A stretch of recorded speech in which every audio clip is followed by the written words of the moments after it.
This is an oral history interview with Lois McMullin by William Gorman, conducted on April 23, 1984, at 56 Tullotson Road, Needham, Mass. This interview was conducted as part of the oral history project of the Newton Free Library. The general subject areas we will be covering include Newton between 1920 and 1950, especially Newton Highlands. The first question I have is, where and when were you born? Newton, in October 1918. And how many were in your family? I had a brother and a sister. Were you the youngest, or? I was the youngest. Where were your parents from? They're from Nova Scotia. When did they come to the U.S.? Oh, my father came when he was 5 years old, and my mother came up when she was about 19. What is McMullin? What is that from? British? Well, yes, it's Scotch-Irish. Did your parents? Did both of your parents work? No, my mother didn't work. My father was in the automobile business. Doing. His older brothers were here first, and they were they were contractors. They built a good many houses in Newton Highlands, and he worked with them as a carpenter at one time.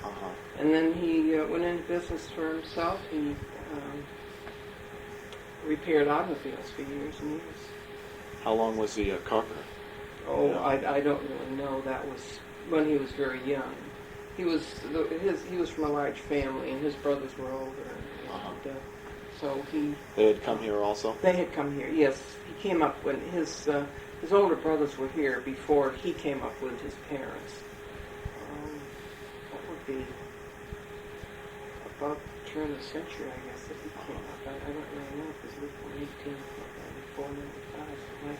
He was like 5 or 6 years old when he came up.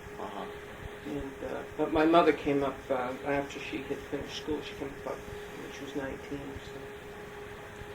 What was this automobile business? Was he just work with himself, or were there other? He had his own business, yes. And where was? In various places in Newton Highlands. There, he had a place down where the bathhouse is now in Crystal Lake. That was. I don't really have many memories of that. So, how did he get to work? Was his business near the home, or?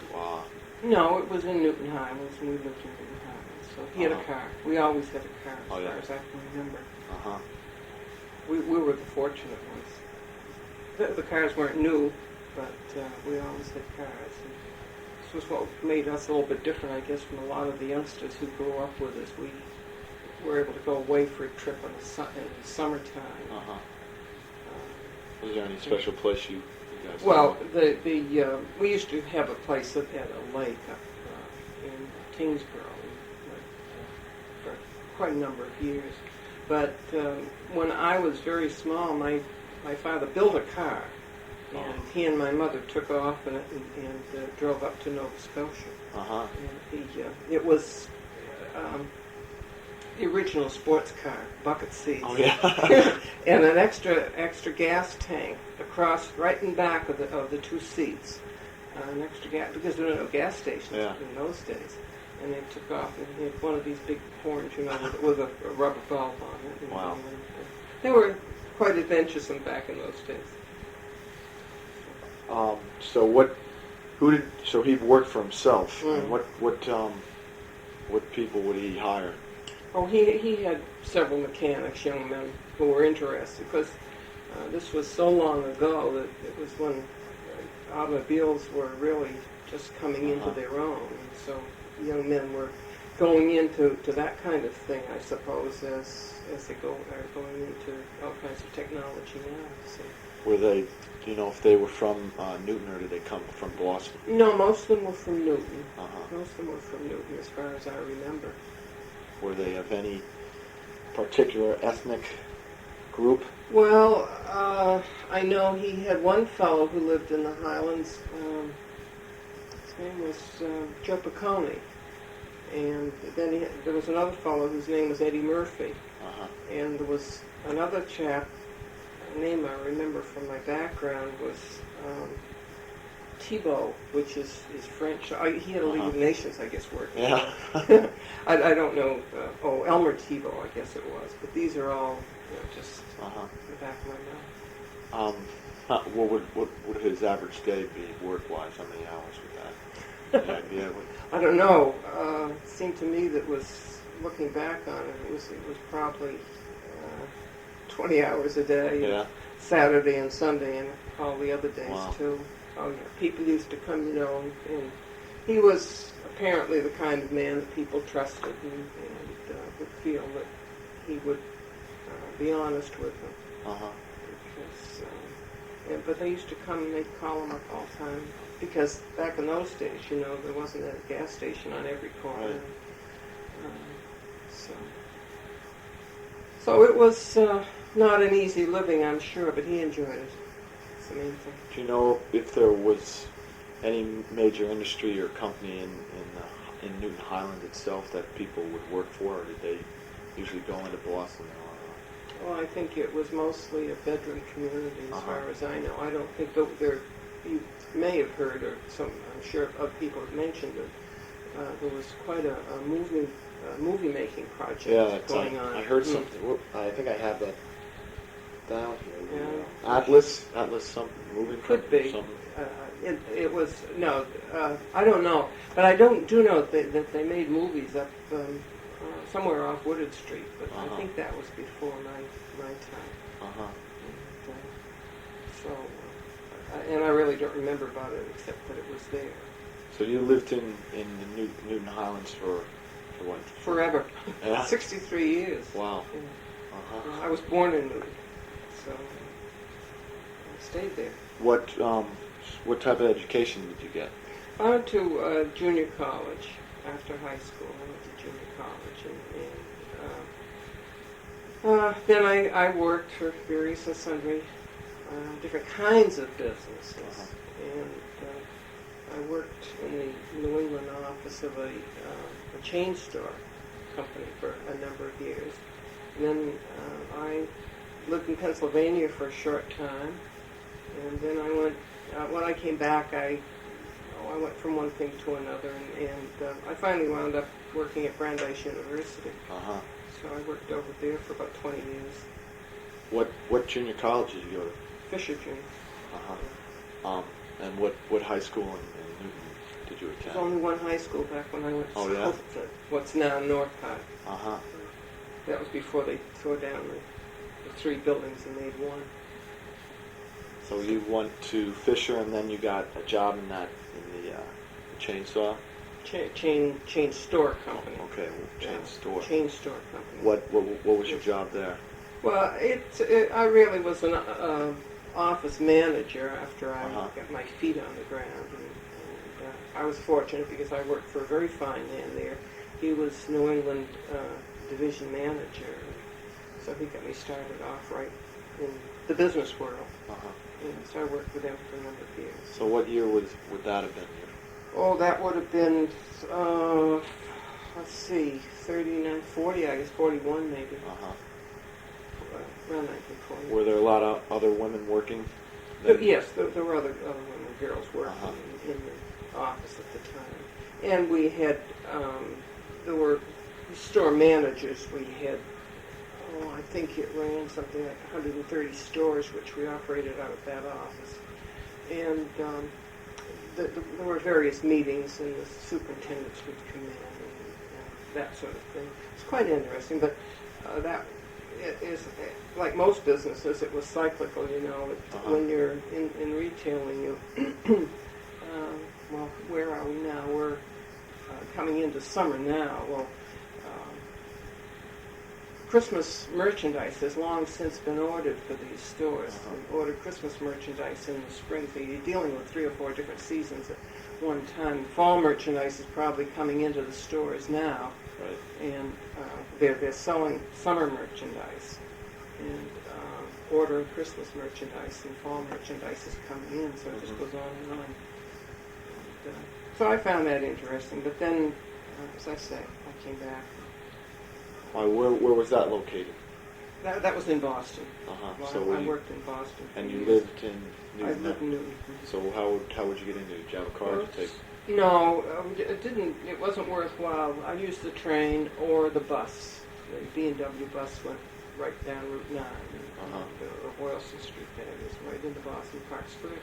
And then I'd walk across to Beacon Street. We were on Beacon Hill. And, it was a sort of fun place because we were right between the State House and the old City Hall.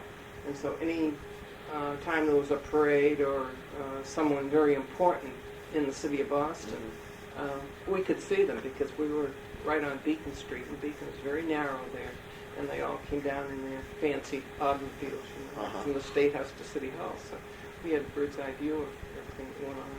It's interesting. That was long ago. What effect did World War II have on your business or on? Well, it didn't. It made it difficult for my father because it was hard for him to get people to work for him. But he just stayed with it and did the best he could. And, I worked in town, so it really didn't. As far as I'm concerned, in business life, it didn't have that much effect. Otherwise, social life and that sort of thing, for young people growing up, it made a very big difference because so many of the young people, fellows, were all over the world, really. So it did make big changes as far as the things we did to occupy ourselves concerned. That's what one of my questions was going to be. What did you do, not only when you were younger, but also during that time for entertainment? Well, I don't know. We always, my sister and I always belonged to a church group, and we were Methodists, and the Methodist Church was, I guess still is, so structured that each church had its own group of young people, and each church in turn belonged to a district. And so you not only knew the young people in your own church, and in Newton in particular this was true, you knew the young people in churches, Methodist churches in the other parts of Newton. There were, 6 or 8, I guess. And then we met, there were groups gathering of from all this whole district, which took us down. There were people from in Boston and Brighton, Alston, and Milton, Quincy. So we met people from all over the place. And we had dances and parties and beach parties, and we used to go down to Crane's Beach and freeze a little bit. And then we were fortunate, one group I belonged to a little bit later, we had access to a cabin in the woods up in, what was the woods then, up in Dunstable that MIT owned. And we used to go up there one weekend, at least one weekend a year. And there were times when we went up there one time in the winter, and we could only drive part way in. We had to walk through the snow the rest of the way in. It was cold, believe me.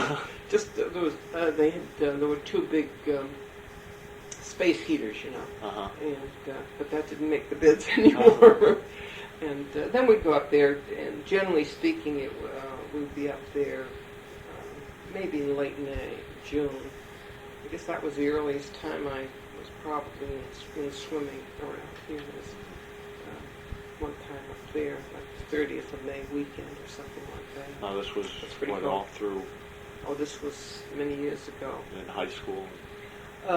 Yes, a little bit older than that. And then I don't remember because a lot of the fellows had cars, and it was no real great problem. And when we were younger, my father was always toting us somewhere. I can remember his driving us over to someplace in Dorchester. There was a series of these meetings going on with a church group, and once a week he'd take us over, and then he'd go over later and pick us up. So as far as that's concerned, we never lacked transportation. And then as we got older, after my sister got her license, we had a little Road Street. Didn't have any roof on it, so we got to put ourselves nicely soaked lots of times. It was fun.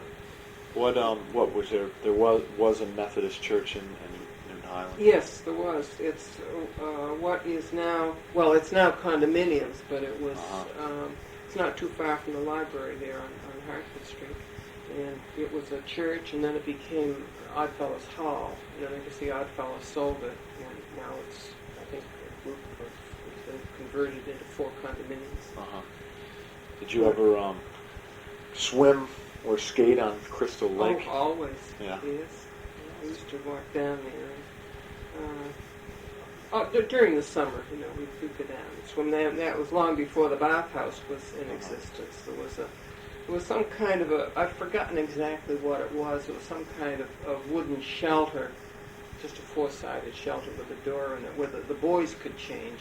But we girls always had to wear our bathing suits down and home. But they always had lifeguards down there, and they always had it roped off, and so it was always a safe place to swim.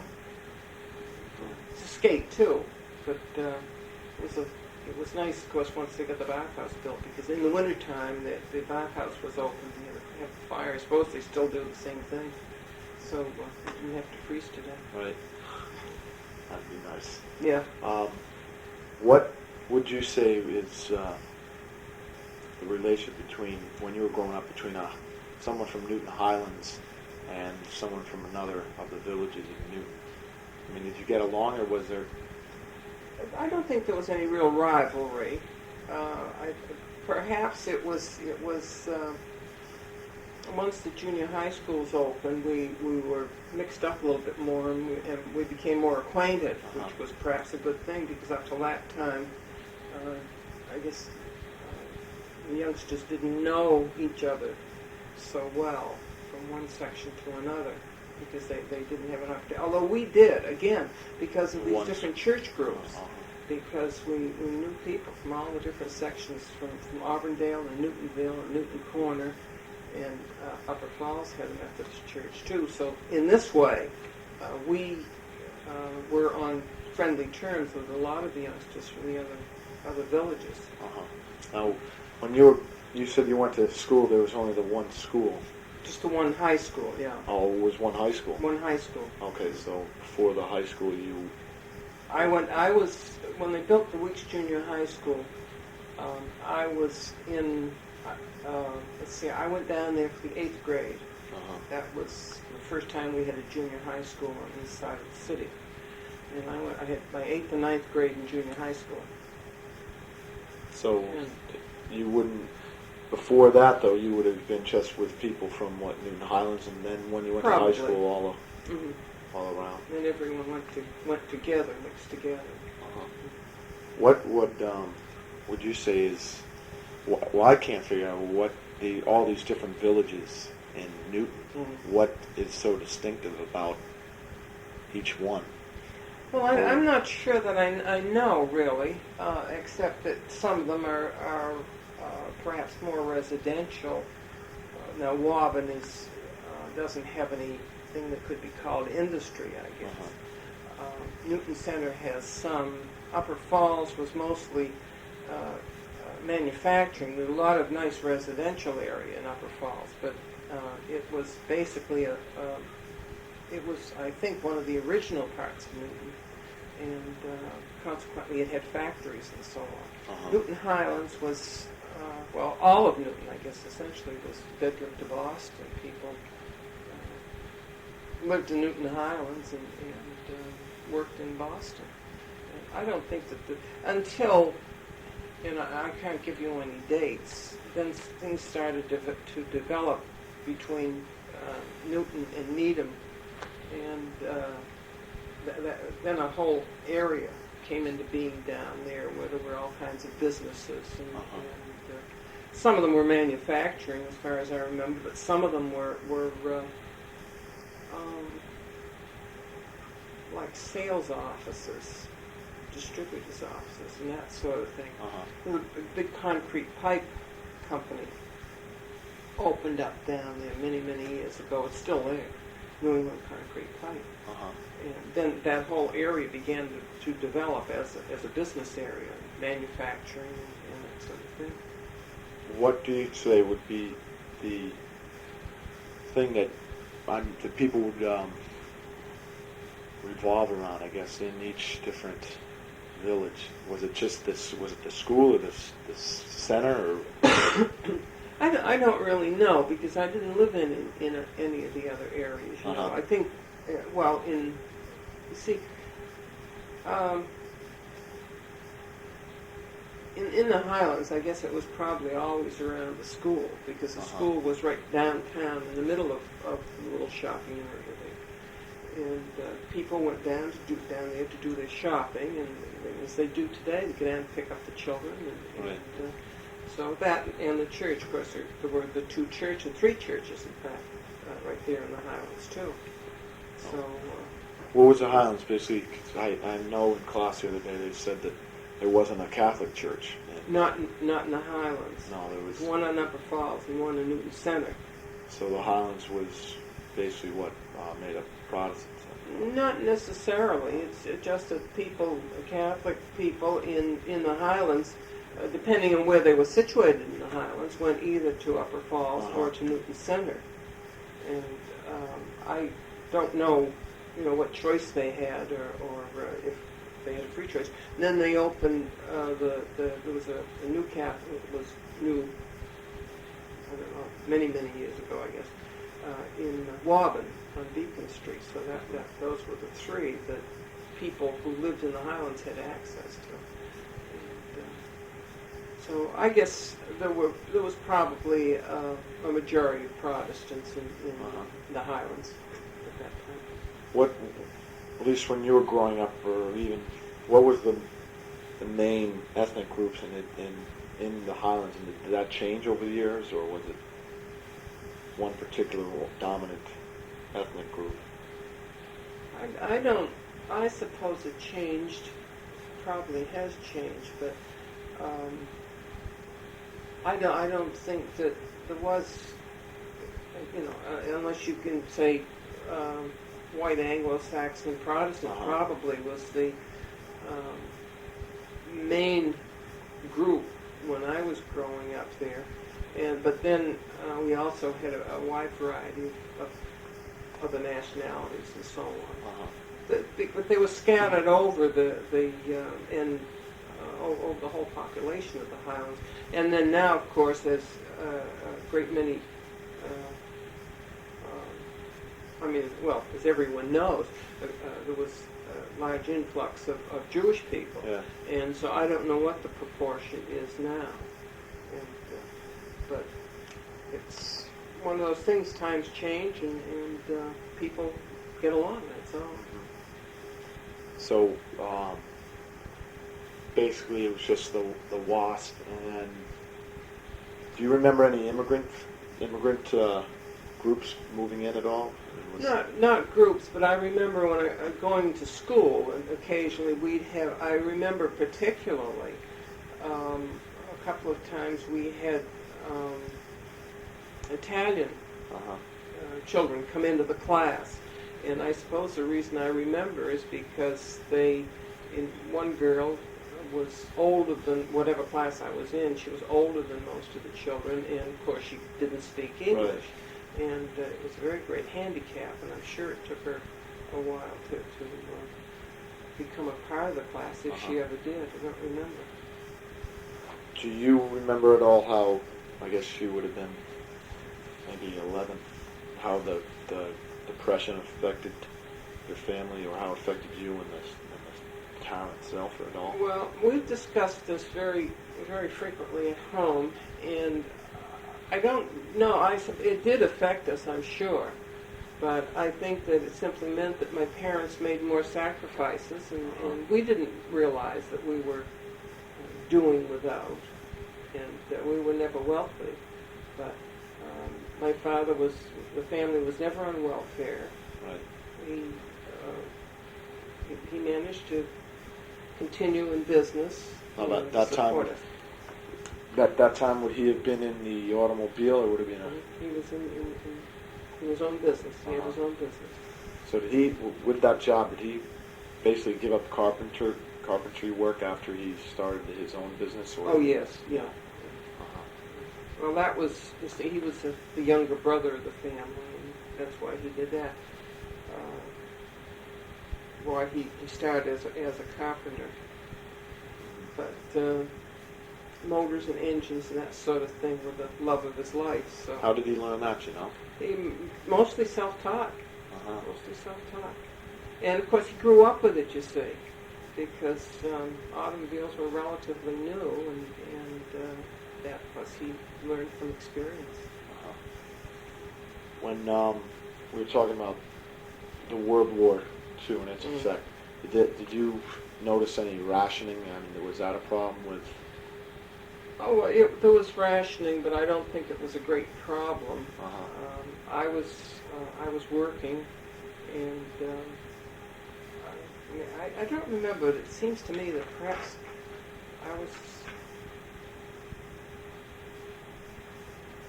I really can't remember too many things that we were not able to get. We were limited, of course. We had to go down and stand in line lots of times.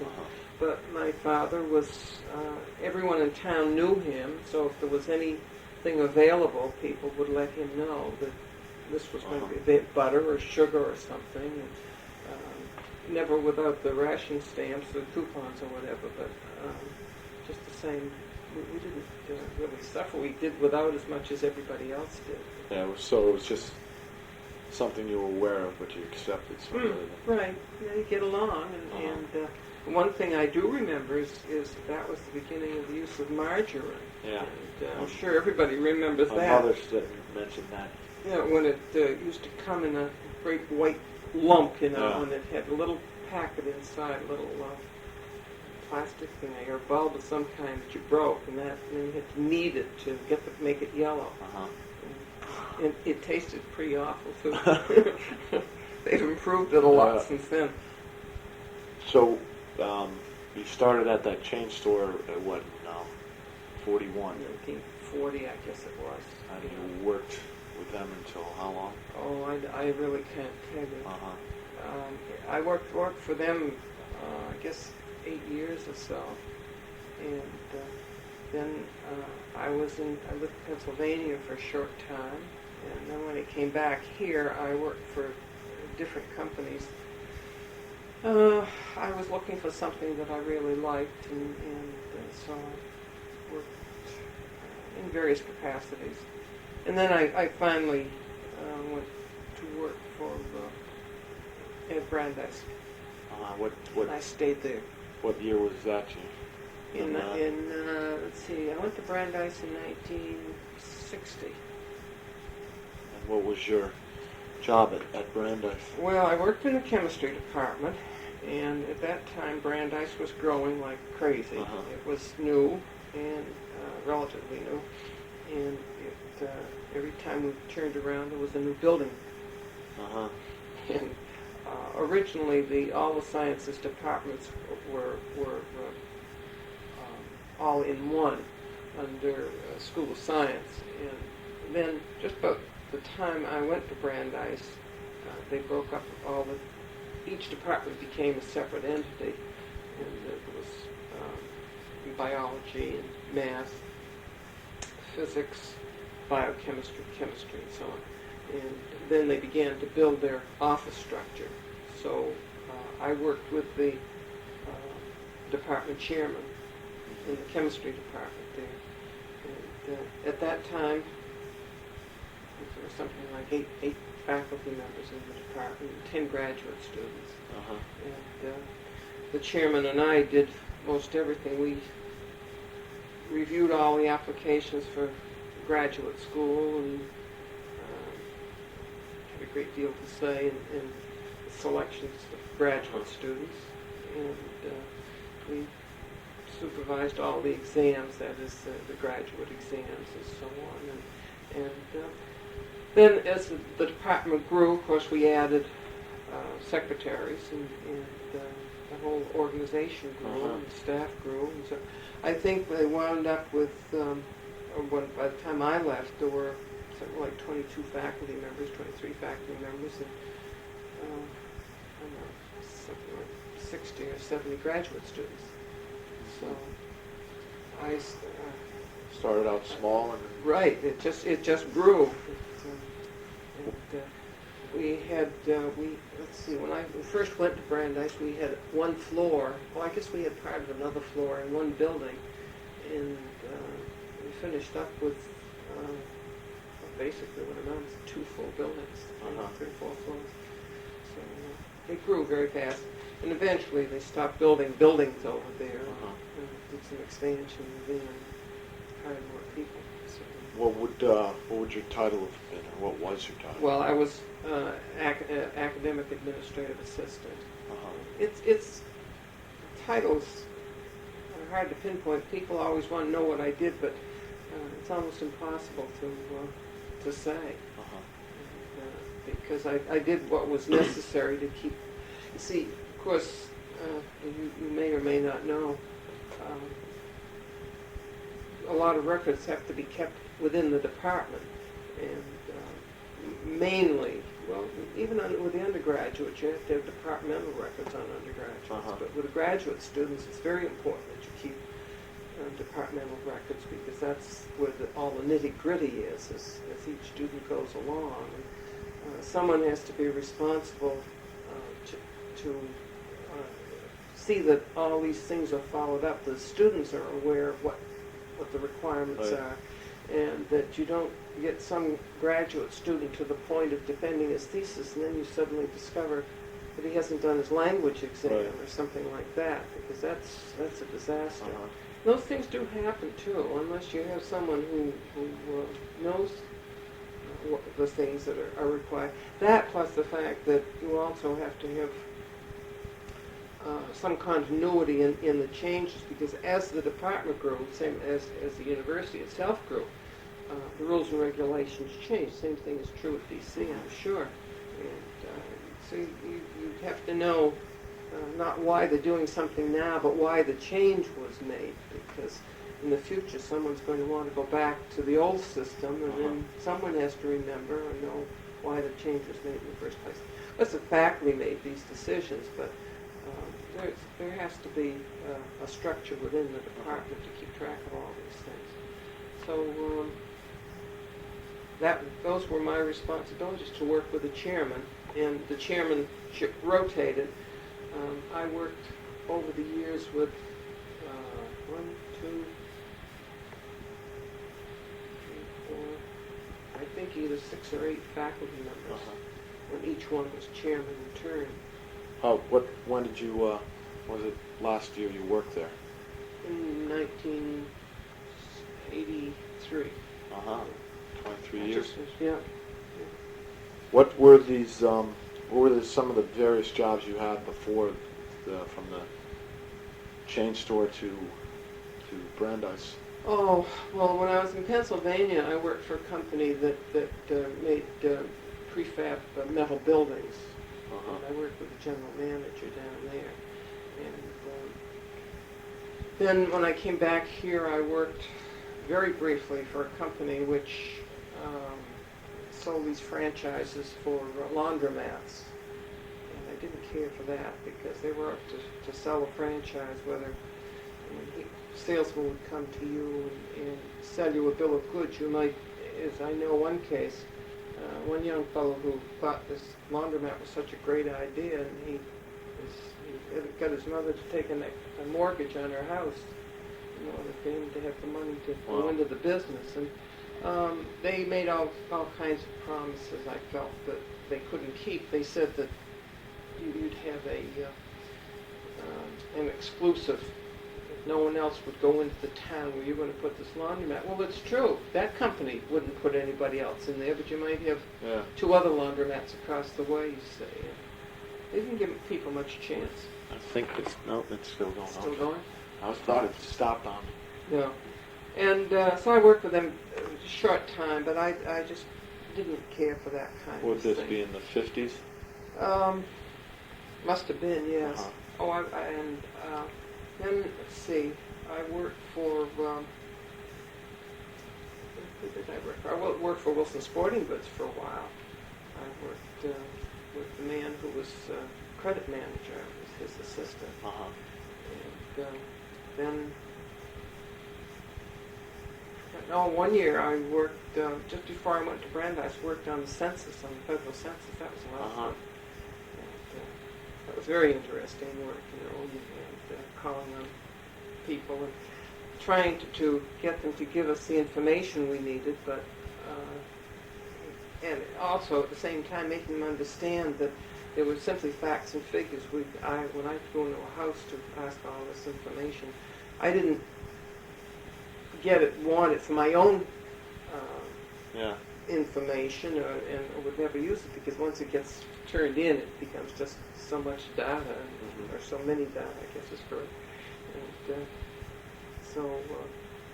but it was that was an interesting time. Did you find it difficult because you were a woman to get kind of jobs you wanted? No, not really. No? It's mostly the jobs I seemed to get myself into that I really enjoyed were in a growing situation. When you get in the beginning of something, and you have some part in the formation of the department or the division or whatever it is you're working with. That makes it very interesting, because you see the growth, and you see new people coming in and taking more and more responsibility. Now, why did you decide to go to Pennsylvania? Is there any main reason for that? Well, I just felt I was due for a change at that point, and so I went down there, and we had some family friends, and I came back sooner than I had wanted to, but my mother wasn't well at that time, so that's why I came back. Had you been living at home when you moved? Yes, I was living at home. And then when you came back, did you? Oh, that was the beginning of a lot of physical problems with my parents, so I stayed at home. What about your brother and sister? Well, my sister was married, and she and her husband lived here in Needham for a long time, and they've recently moved to Florida. The family's grown up, and married with children. So she's a son who lives in Belmont, who's an attorney, and her daughter lives in Connecticut. And, she's a physical therapist. My niece. Fortunately, she did have her profession, because her husband died when the little boy was only 4 years old. So. But so they're both doing very well. My brother lived in the Highlands all his life. And, he was in business for himself, and he was in the Air Force for a while. No, he was in the Army Air Force. He went in the Canadian Air Force first. Oh, really? And he earned his wings up there, and then he transferred to the American Army Air Corps. What was his decision to? Why did he decide to go to Canada? Well, because I think he was something like 28 at the time, and that was considered too old for the American Air Corps at that time. They weren't taking. I think they were not taking anyone over 26. I'm not exactly sure of the age thing, but and of course with our Canadian background, family background, so he went up there and did his training up there, and then after he was trained, I guess the American Air Force realized that they needed more fellows than they were training, and I understand they paid. It may have been something like $20,000 to the Canadian government for each one of the American fellows who transferred to the United States Air Corps. Was this after World War II? No, this was, he went in before Pearl Harbor. He went into the Canadian Air Force before Pearl Harbor. Everyone was going into something, That's the thing to do. And then when the war broke out, he fought on. He was transferred, yes. What area did he serve in? He was in the United States. He was they call him engineering officer. in Florida. He was on B-17s. Uh-huh. And he was responsible for the maintenance of whatever B-17s they had down there Uh-huh. at that particular base. And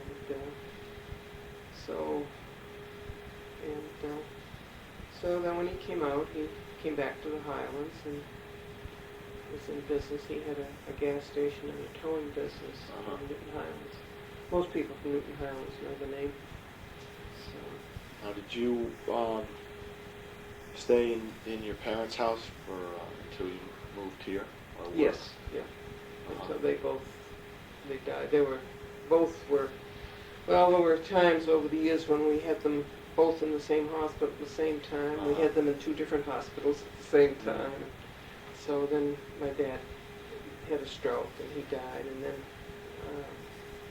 my mother died some 7 or 8 years later. Mhm. So What was that? Did they build that house, or was that how old was the house you were? it was an old house. No, it wasn't. My brother owned the house. Uh-huh. I'm not sure. I don't think it was one that my uncles built. My father's brothers built a lot of houses in the Highlands, and I know a few of them Uh-huh. to see them, but there are many that I didn't know that they had built. Uh-huh. But this was a big old house What was your old address in the Highlands? on Hartford Street. Actually. Oh, it was? Hartford Street. Uh-huh. Yeah. Did you have, or do you still have relatives in Nova Scotia, or did everyone Oh yes, come? no, I have relatives. Did you ever visit them up there? Oh yes, sure, lots of times. Uh-huh. It's a great place. It's like a second home because I've been going up there to visit since I was 5 years old. I made my first trip up there when I was Uh-huh. 5. So. And we've kept in close contact with the relatives. Because the number of relatives is growing because Right. as the younger people marry, and I most of the younger ones, of course, I don't know because I don't get up that frequently. Oh, we're on good terms with the family. Uh-huh. So you yourself never got married? No. No. No. Uh-huh. I'm gonna try and get back to the Mhm. Highlands setup. What kind of social structure was in Newton? I mean, did each village have it considered one? I know Chestnut Hill is considered to be a pretty much upper class, or at least upper middle class type village, or whatever you want to say. Has that always been that way, or were? Oh, I think so. Chestnut Hill. I don't remember Chestnut Hill being a specific village. Uh-huh. It's a part of Newton, but of course it doesn't really have any real center. So it's a section. It's not a village, you see. Uh-huh. And Oak Hill was is still considered part of Newton Center. I'm not sure, but there was some areas didn't have any shopping center, so you couldn't be called considered a village Uh-huh. as such, a separate section. Yes, but I think maybe the Highlands was it was midway between the Chestnut Hill. Again, I'm not sure Right. because I don't have any particular feeling for the differences.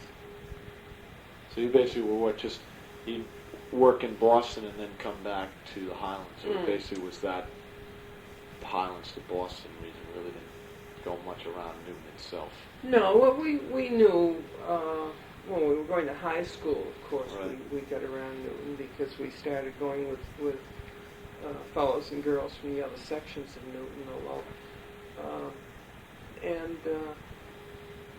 it didn't seem to me that we had any great problems, again, because we knew a group of young people from each of the sections, and so we got along with them. Uh-huh. So I know there were distinctions among the villages, but I can't pinpoint them exactly. As you know, in my growing up days, Woburn was supposed to be certainly nicer than Newton Highlands. Uh-huh. But, and this you can turn the machine off, but Okay. What would you say were the political affiliations of these people? Basically, Republican or Democrat or what? I think basically, times I was growing up, that most people were Republican. At least most of the people we knew were. Uh-huh. What? So basically, there in the Highlands, there really wasn't one main industry that people would work for. No, I don't think so. No. Uh-huh. No. Now, would you say the neighborhood you lived in went through drastic changes throughout the years, or was there a steady group of people who lived there, or was it a transient type? Well, when we were young, it was more stable. People stayed put. And then as we got a little bit older, we moved, because I lived across the street on Boylston Street before that, and then those houses were torn down, and there are businesses in there on Boylston Street. Uh-huh. And but when we were children, generally speaking, people stayed put. Was it a close-knit neighborhood? Fairly so, yes, Uh-huh. yeah. And but now, of course, well, from what I have seen in the Highlands, I think people are settling down. What I've seen recently, I think people are settling down and staying put a little bit longer. Right. Which it may be a trend nationwide, because I understand that, for a while these big companies would transfer the men that were working just like that for no good reason. And people would find they had no roots anywhere. And it seems to me, I've been reading recently that people men who are working and in their careers if they possibly can, are refusing these changes because they want to make some roots for themselves somewhere and for their families. What kind of clubs or things were you associated with, or now, or back then also? Well, when I was in high school, we had clubs, but I was in the aviation club, and I played in the high school band and that sort of thing. And of course, football games were the big thing there. Right. And I played in high school. I played lacrosse and field hockey, things like that. But I'm not a joiner. I don't like women's groups, and so I don't belong to a women's group. But mostly up until the time we were through high school, most of our activities were tied up either with friends from school or with youth groups from the church. And that gave us a pretty good wide range, because we were, and then, as I say, when my sister got her car, well, then we could go where we pleased. How old were you before you got your license? Oh, I was working. I guess I was probably 21 before I got my license. I didn't need it, first of all, because I always had transportation. I was working in Boston. And the other thing is that I didn't want to get my license until I could have a car, until I could get a car. So I got my license later than normal. But then when I got my license, I had a car right away. So. Now, where's Fisher?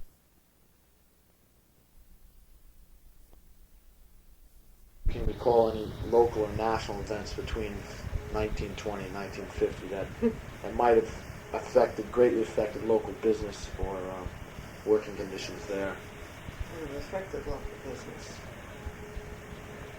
Well, or any major change that occurred that... Well, of course, the main thing, I think, was the bank holiday when Franklin Roosevelt became president. And it caused everything came to a grinding halt for a while. But here, too, my father had his own business, and suddenly all the banks were closed, and there was, this is family history, really. It's a cousin of my mother's who was left a widow with 6 children. And over the years, my parents had done quite a great deal for her, every chance they could, and children had visited with us and so on. And, so when the bank holiday came, and nobody had any cash except what they had in the pocket, no one could get any cash. This cousin of my mother's called my father and said she happened to have a couple of $100 in cash. I don't know why she would have had it or why she would have had that much, but she did, and she told him that if he needed it, he could have it. So it was, cast your bread upon the waters kind of thing, and that became a family story. But of course, during the Depression, everyone was affected by the Depression. There were people. I know there was a neighbor of ours who was a painter by trade, and he just didn't have any work at all. And I guess eventually he went to work on the WPA, and that at least kept them in food. And he wasn't the only one. He was a friend of mine, and I don't know just what her father's work was, but they just had nothing really, and they were a man of a family, a great deal of pride, and he had to just wear what he could get to wear, and he worked on the streets, I guess, on the WPA. He had to do it in order to get some money to live on. But we never somehow. My father managed to keep us afloat, and we never were on WPA, never got 1 cent of welfare of any kind. And thinking back on it, the only way I can feel that this was done was simply that my parents just sacrificed more than they had been right along for us. You don't realize these things till you grow up, and then you know. What would you say your parents thought of Roosevelt? Did they like him as a president? Oh, well, they didn't like him anyway, period. Oh, really? No.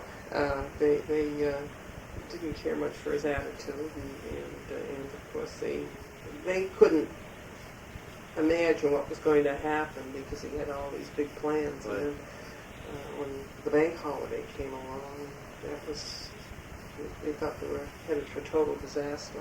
There were Republicans, and that was it. And so. But they adjusted and got along and lived through it, and the New Deal and so on. Well, what would you say of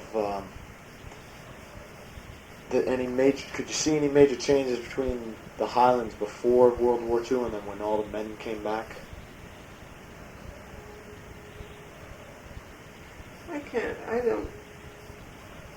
There probably were changes. But I'm not exactly sure. You see, one of the difficulties is, though I lived there, I didn't spend a great deal of time there, except when I was there to sleep and eat. Because many of my friends were from out of town, and we were always somewhere else. And of course, where I worked in Boston, and so I was not involved in the day-to-day life of the Highlands. There are people who worked in the Highlands all their lives as well as lived there. And so they could see the ongoing life, see what's going on. But it didn't seem to me that there was that much change. Well, what would you say was the most hours you had to work on your job? I mean, were you basically, the jobs you worked were basically the 8-hour? Oh, yes, or less. I guess when I first started working in Boston, we worked, I suppose, like 9 to 5, and half a day on Saturday. But that only lasted maybe a year or two, and then they dropped us the Saturday work. So just 9 to 5. Do you remember by any chance what your first getting? My salary? Yeah. A big salary. I think about $16 a week, something like that. Oh, really? Mm-hmm. Oh, boy. But there was also, that was a time when you could get a sandwich for $0.25 and a cup of coffee for $0.25 and a cupcake, coffee for $0.05. The cupcake for $0.05, so 35 cents bought your lunch for the day, you see. And transportation was, I don't know, what was probably 20 cents into Boston. And what did they have there? Just the above ground trolleys? Oh no, well, we had buses from Newton. Uh-huh. Buses went into Park Square in Boston. When did they put in Route 9? Remember that at all? You mean when the turnpike? Right. Oh yes, yeah, I remember when they put that in. Did that have any effect on the Yes, town? it changed. Yes, I suppose it did. There was much more traffic, but it wouldn't. It didn't affect the village part of it so Uh-huh. much because it was through traffic. See, I lived right near it there, and it was what's now 2 lanes. It was always two lanes right there, I think, because the trolley cars went down the middle. Uh-huh. The surface cars, trolley cars, but the what would be the south side was generally not in very good repair, so all the traffic was on the north side of what's now Route 9, Uh-huh. it's Boylston Street, and it was. But they used to close off one section down there between, from Cobb's Hill, from Elliott Street, and we could coast down there. There was a big hill Uh-huh. coming from this direction and a smaller hill coming from the other direction. So the little kids coasted on the short hill, and the big kids Right. coasted down the big hill. Uh-huh. That was on the side of Route 9. It was not used so very much. Uh-huh. So they just closed it off in the wintertime when there was a lot of snow. And because I can also remember back to when the sidewalks were plowed with horses, Uh-huh. on plows. So. I remember somebody was telling me about that. They also do the sidewalks. It's some, Yeah, the sidewalks were done with horse Right. traffic. The V-shaped plows and Uh-huh. single horse, and it did a better job than the tractors do now, I think. uh-huh. I don't remember how they plowed the streets. That's strange. I don't remember them plowing the streets. I suppose they always used trucks as far back as I can remember for the streets, but I know they did the sidewalks with the V-shaped plow with Right. horses. So, What would you say was possibly major change or if there was one in your business or work life? when And by what? at any time was, did you see at any point a time where you may have been getting less than what you thought you should have been compared to? Oh, always. Yeah. Don't we all?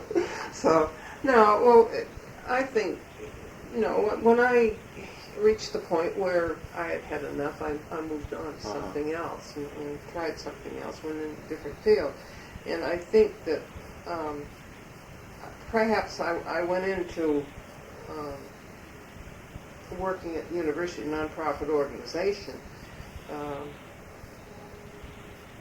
maybe because I thought that attitudes would be different, and it might be a little bit more, not money certainly, because when you work for a nonprofit organization you always lose out, but I've come to believe over the years that people who work or spend most of their lives working for nonprofit organizations, and it doesn't make any difference whether it's a civic, I don't mean government, I mean a civic organization, or whether it's an association or whether it's a religious thing. I think people who do that kind of thing with their lives they're different from other people, because like myself, we're dumb enough, if you will, to stay with it, and people make a sacrifice. A lot of people, in a lot of businesses, or not businesses really, but nonprofit organizations make a big sacrifice over years, and yet they stay with it, and and they're dedicated to it. And maybe I feel that way because I did the same thing. I stayed with Brandeis, and Brandeis is nonprofit, and consequently, you wind up with less probably than if you continue to work in a profitable business. Particularly since in the last few years businesses have become so fringe benefit conscious, But I can't really complain. Brandeis increased its benefits as it grew and as it had to, of course. But I think that I found that people, no matter where they work, whether they're in business or a non-profit business, are the same.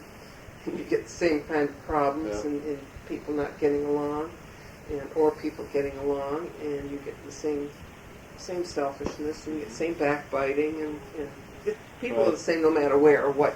Even though you expect more of them, they wind up realizing that people are people. So.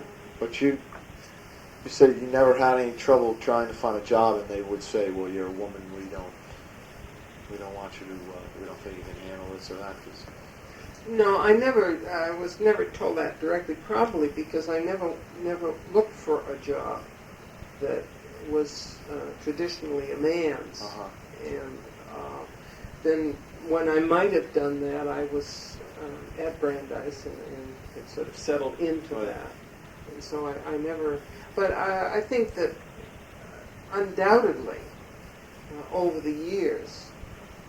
There have been occasions when, because I was a woman, something wasn't done for me or I wasn't given some responsibility.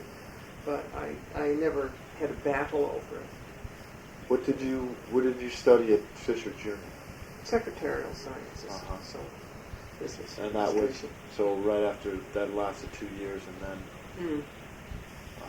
Now, is that something you wanted to get into, or did you kind of feel forced into doing that type of work? No, I didn't. I wasn't forced into it. Actually, the problem was that I didn't have any particular field which interested me, and I felt that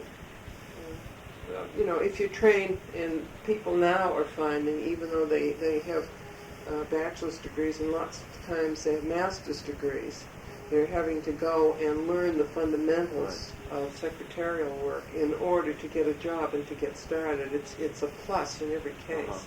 And this is not true of just women, it's true of a lot of the men too. They're having to go and a lot of fellows are taking business administration degrees now simply to broaden the scope of, so they can go into business and go in with a skill that a company can use. Did both your brother and sister go to college? My sister did. My sister graduated from Leslie College. She's a teacher. And my brother went to Lincoln Prep. And that was it. Yeah. So, but we were, my family were working people. They weren't professional people.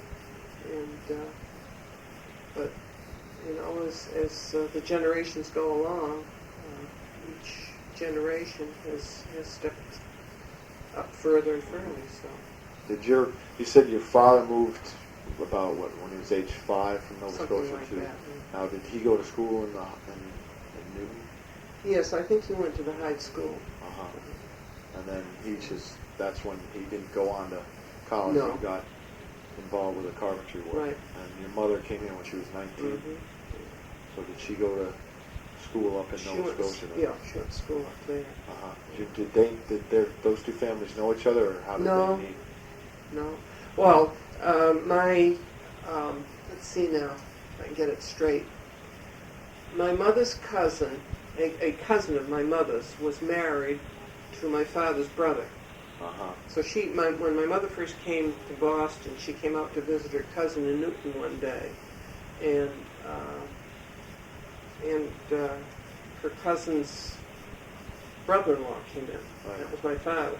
That's when they met. So it's very confusing. We have a double relationship in the family, you see, and we try to decide who's first cousin, who's second cousin, and so on. It gets complicated. But that's no, they didn't come from the same part of Nova Scotia at all, and had not known each other. But when they came out here, that's how they met. So. All right, I've got one more question here. What would you say has had the biggest impact on your life? What's that big thing? Yeah, I mean, like some event or some technological change or something like that.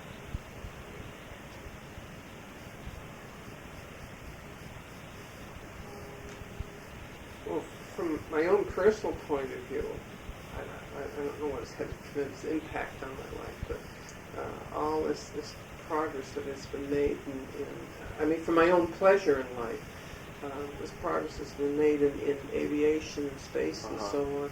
If I were young today, that would be my field. I'd go into not necessarily I think I'd probably even try to be an astronaut. One of the big things I remember when I was very young, really, was when Charles Lindbergh flew the Atlantic. And I can remember even now, I was jumping around in the porch and yelling, "Lindy made it, Lindy made it." And I think at that point my interest in aviation, flying and that sort of thing was sparked. And in fact, I tried at one point when I was first looking for a job too. I was going to work for a company that was in Norwood, but I had no means of transportation. It was an aviation company, small aviation company just getting started. And it was a short takeoff plane that they were developing. And had I had transportation, I would have gone into that field. That's interesting. The other thing is that I wanted to be a stewardess. And two problems hit me then. First of all, originally you had to be a registered nurse to be a stewardess. And the other thing is that I was too tall. Oh, really? Because when passenger planes first started, they weren't very big. And I think the height limit was 5'6" or something like that. And I was 5'9", or 5'9.5". So that sort of got me not turned off, but it had to turn me away from the flying business. So that's why I wound up at the university, I guess. But I think it's just that it just intrigues me to all the space business, and every time there's a shuttle going off, or something, I'm up and seeing it, and I'm going to get down to Cape Canaveral sometime and see one of those rockets go off. So perhaps my field should have been engineering or something, but whatever it wasn't. And I'm just glad that I've managed to stay alive long enough to see what's been going on. So. That's one of the things that I think is amazing is when you just to look up and see a plane flying over. I mean, just that, and then to think that there's been something that's landed on the moon seems totally absurd. Yeah. And then all these things flying off into infinity, really. I think about what is it? How big is it? There's no way. It just goes on and on and on forever. And it just boggles my mind. It's beyond my comprehension. These scientists and physicists work with these things all the time. I just can't. I have no way to have any conception of what space really is. And, so I guess maybe I should have been born much later than I was.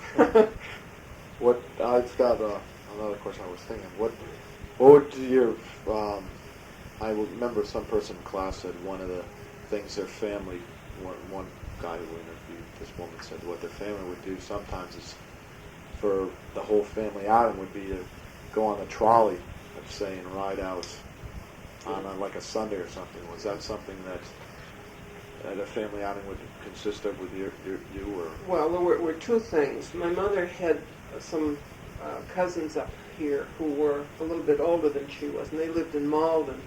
And when we were children, they'd call and they'd say, "We're going to City Point." And so she'd pack us up and pack a lunch. And she didn't have to generally pack the lunch because their children were older and they came prepared for all of us. So my mother and my sister and I would get on the trolley car and go down to City Point. I don't even know how to get to City Point now, but we'd go down there by trolley and spend the day down at City Point. And then the other thing we did would go to Franklin Park. There was a zoo over there too, and she would meet these same cousins, and of course they had their families with them. But then the other side of it is that since we always had a car, yes, we'd go on a family outing, but we could drive down in Nantasket or Revere Beach, you see, and we'd go in the car, and it would be a day's outing. Either that, or else I can remember going on trips up to Maine, and of course we drove when we were children. From the time I was 5 years old, almost every year we would drive up to Nova Scotia and visit relatives up there. So we really did get around quite a lot when we were youngsters, because a lot of people didn't have cars then. Where would these cars come from for your father to work on? Were they basically from Newton, or would they come to Boston? Did people know from the Highlands there. There were, I suppose, in the beginning there were probably mostly professional people who could afford cars, and he built up his reputation as being capable and knowledgeable. And so I know there was one doctor, Charlie Thompson is a doctor in the Highlands now, and his father was yes, I'm sure, and his father was a doctor. Right. And I remember his father told me one time that my father was the best diagnostician as far as an automobile was concerned that he had ever known, because he could just listen to a car running, a motor running, and he could have some notion of what might be wrong, you see. He wasn't, he understood the mechanics of it and the engineering and all the processes. So he was basically auto repair then. Mm-hmm. Now, how long did he have that business? Oh, years and years until he retired. You know when that was, by any chance? In the 40s, I guess. Okay, unless you have anything to add, the basic theme was Newton Highlands, 1920, 1950. That's not mostly about myself. Oh, it's all part of the history of Newton Highlands. Sure. If you got something you might have been thinking about to add, that's... No, I don't remember a great deal, except when we were children. I can remember there used to be a field day every year down at the playground. And they built it was a rotating thing. It went to all the different villages in Newton. Right. And I've forgotten what they had going on during the day, but it's like the 4th of July is now. They built a platform down there, and they'd have dancing, and they'd have a band there, and that was a big time. And but of course the Highlands itself has changed. There used to be a fire station on Route 9 too, and originally they had horses there, and when we were children we used to go over there sometimes, and I don't remember the horses, but we'd go over there and the firemen would, they had a hose they'd turn on, when we were, little hose, when we were kids. And, but the Highlands itself has changed. The businesses have changed there. The A&P used to be right in the middle of town. Of course, it's no longer there. And there were, I think, mostly small independent stores, bakeries, and that sort of thing when I was very young. And then as I got a little bit older, they like the A&P came in, and there was Hood's had a series of dairy stores at one time. And, so it became more chain oriented. And now I guess that's mostly gone now too. We're back to the individual businesses again in the villages. What were let's say the difference between 1920 and 1950 in terms of the amount of housing? I mean, did it change dramatically at one point, or was it always kind of like the bedroom community in which the houses were already there? Well, many of the houses in the Highlands are very old, particularly the houses immediately surrounding the business section. But any place that was some of the houses I can remember being built, but most of the houses in the immediate area there have been there almost as long as, Uh-huh. some of them were there when my father came to Newton. Some of them were pretty old Right. houses. And, but my mother came, the first time she was in Newton Highlands was the day they laid the cornerstone of the Congregational Church in the Highlands. Uh-huh. And she didn't know where she was going. She had to ask directions, and so she always remembered. So that church, which is right in the center there, is, I don't know when that would have been, 1905, 1906, something Uh-huh. like that. And, but it's, no, I also remember where there are blocks of stores down there now, some of those places used to be houses. And what happened was that they were converted to small businesses. Uh-huh. There was a house there right in the middle of the Highlands, and it was a bicycle shop. And actually, I guess as I remember growing up, we go up like the steps of the front porch. Right. The bicycle shop was in what had been Uh-huh. somebody's living room, I suppose. Uh-huh. But I don't remember the house itself. It was always business. So, it's progressed from a little crossroads to a little crossroads. Right. Did, in regard to like your doctor or dentist, was it just basically like that? You mentioned that Dr. Thompson. Now, did everyone in the Highlands go to him? No, there were a couple of other Dr. Bowers was there, and Uh-huh. there were other dentists in town. But I suppose most people had Dr. Thompson as a doctor.